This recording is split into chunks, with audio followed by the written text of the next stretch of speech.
অৱশেষত সেই ভাল খবৰটো আহিছে ভাৰতলৈ 10,000 কোটি ডোজেছ কৰোনা ভাইৰাছৰ ভ্যাকচিন প্ৰেৰণ কৰিবলৈ সন্মতি প্ৰকাশ কৰিছে ৰাছিয়াই আৰু ৰাছিয়াই আনুষ্ঠানিকভাৱে ভাৰতৰ আগশাৰীৰ ফাৰ্মাচিউটিকেল কোম্পানী ডক্টৰ ৰেড্ডিজৰ সৈতে চুক্তি স্বাক্ষৰ কৰিছে আৰু এই চুক্তি অনুসৰি এই বছৰে অৰ্থাৎ এতিয়া সেপ্টেম্বৰ মাহ এই বছৰৰ শেষৰ ফালে অৰ্থাৎ নৱেম্বৰ ডিসেম্বৰ মাহৰ ভিতৰত 10 কোটি খুৰাক ভ্যাকচিন এই যি ভ্যাকচিন হ'ব তেওঁলোকে স্পুটনিক নাম দিছে স্পুটনিক নামেৰে এই যি ভ্যাকচিন উলিয়াইছে এই ভ্যাকচিন প্ৰেৰণ কৰিব আৰু ইয়াৰ লগে লগে ভাৰতৰ যি ন্যায়িক যি প্ৰক্ৰিয়া আছে আইনী যি ব্যৱস্থা আছে ভ্যাকচিন এটা অনুমোদন জনোৱাৰ বাবে এই অনুসৰি তৃতীয় পৰ্যায়ৰ পৰীক্ষণ আৰম্ভ হ'ব আৰু তাৰ বাবে ডক্টৰ ৰেড্ডিজৰ লগত চুক্তি কৰিছে ভাৰত চৰকাৰে ইতিমধ্যে ৰাছিয়াৰ সৈতে যোগাযোগ কৰিছিল ৰাছিয়াৰ সৈতে কথা বতৰা পাতি আছিল আৰু ৰাছিয়াৰ সৈতে কথা বতৰা পাতাৰ পাছতে এই চুক্তি স্বাক্ষৰ কৰিছে ডক্টৰ ৰেড্ডিজ ভাৰতৰ আগশাৰীৰ ফাৰ্মাচিউটিকেল কোম্পানী যি কোম্পানীৰ ব্যৱসায় ৰাছিয়াটো আছে আৰু এই যি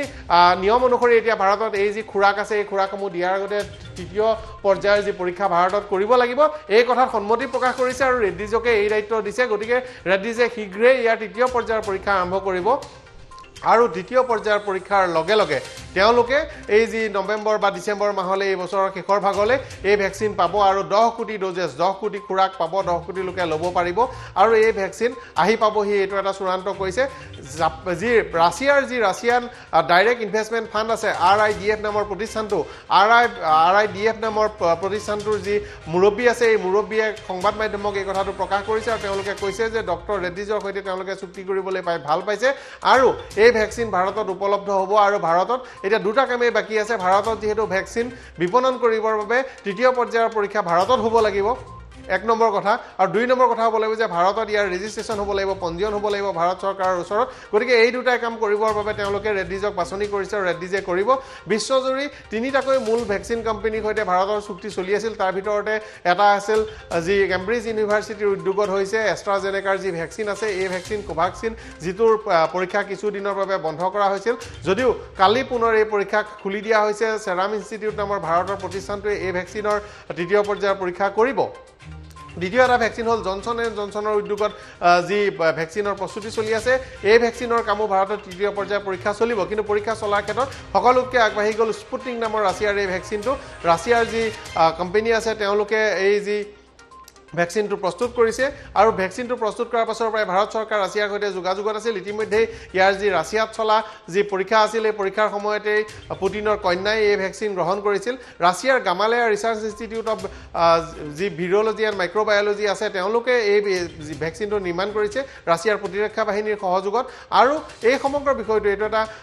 এক সফল ভ্যাকচিন বুলি ৰাছিয়াই ইতিমধ্যে দাবী কৰিছে তেওঁলোকে কৈছে যে তেওঁলোকৰ যি পৰীক্ষণ হৈছে এই পৰীক্ষণৰ কোনো অসুবিধা নাই গতিকে ভাৰতবাসী আজিৰ দিনটোতে ভাৰতে 50 লাখৰ ঘৰ অতিক্ৰম কৰিছে আজি ভাৰতত কৰোনা ভাইৰাছত আক্ৰান্ত লোকৰ সংখ্যা 50 লাখ অতিক্ৰম কৰিছে এই দিনটো বৰ উদ্বেগজনক কথা আৰু প্ৰতিদিনেই ভাইৰাছত আক্ৰান্ত লোকৰ সংখ্যা বৃদ্ধি পাইছে যোৱা কেইদিনমানৰ ভিতৰত ভাৰতত 90,000ৰ পৰা 98,000ৰ ভিতৰত দৈনিক যি কৰোনা ভাইৰাছত আক্ৰান্ত লোকৰ সংখ্যা বৃদ্ধি পাইছে আৰু তেনেকুৱা এটা দিনতে এই খবৰ আহিছে যে ভ্যাকচিন দিন তাৰিখ পৰ্যন্ত আহিছে কোম্পানীৰ নামৰ সৈতে আহিছে গতিকে ইয়াৰ পূৰ্বেও কিছু খবৰ আহিছিল ভ্যাকচিন প্ৰস্তুত হ'ব বা ভ্যাকচিন পৰীক্ষণ হ'ব ভ্যাকচিন উলিয়াবলৈ চেষ্টা কৰি আছে কিন্তু এইবাৰ এইটো এটা চূড়ান্ত খবৰ আহিল এটা যি শেষ খবৰটো আহিছে যে ভ্যাকচিন ৰেড্ডিজ কোম্পানীক দিব ৰেড্ডিজ কোম্পানীৰ সৈতে চুক্তি স্বাক্ষৰ হৈছে আৰু ৰেড্ডিজ কোম্পানীয়ে 10 কোটি খুৰাক দিব আৰু এই ভ্যাকচিনসমূহ যেহেতু ডিসেম্বৰ নৱেম্বৰ মাহত দিব লাগিব তাৰ আগতেই যেহেতু এই ভ্যাকচিনৰ বাবে ভাৰত চৰকাৰৰ দুটা নীতি আছে তৃতীয় পৰ্যায়ৰ পৰীক্ষা ভাৰতত হ'ব লাগিব আৰু ভাৰতত পঞ্জীয়ন কৰিব লাগিব এই দুইটা কাম কৰিবৰ বাবে ৰেড্ডিজক দায়িত্ব দিছে আৰু ৰাছিয়াই ইতিমধ্যে এই ভ্যাকচিনটো তেওঁলোকে যি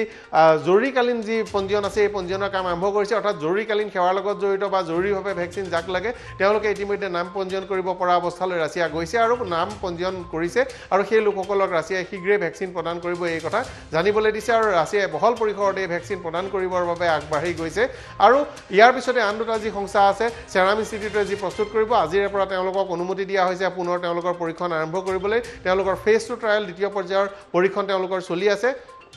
আনহাতে জনসন এণ্ড জনসনৰ অনুমোদিত কোম্পানীয়ে যি তৃতীয়টো ভ্যাকচিন ভাৰতত পৰীক্ষা কৰিবলৈ ওলাইছে সেইটোৰো দ্বিতীয় পৰ্যায়ৰ ট্ৰায়েল চলি আছে কিন্তু এই পৰ্যন্ত সমগ্ৰ বিশ্বতে এটাই ভ্যাকচিন মানৱৰ শৰীৰত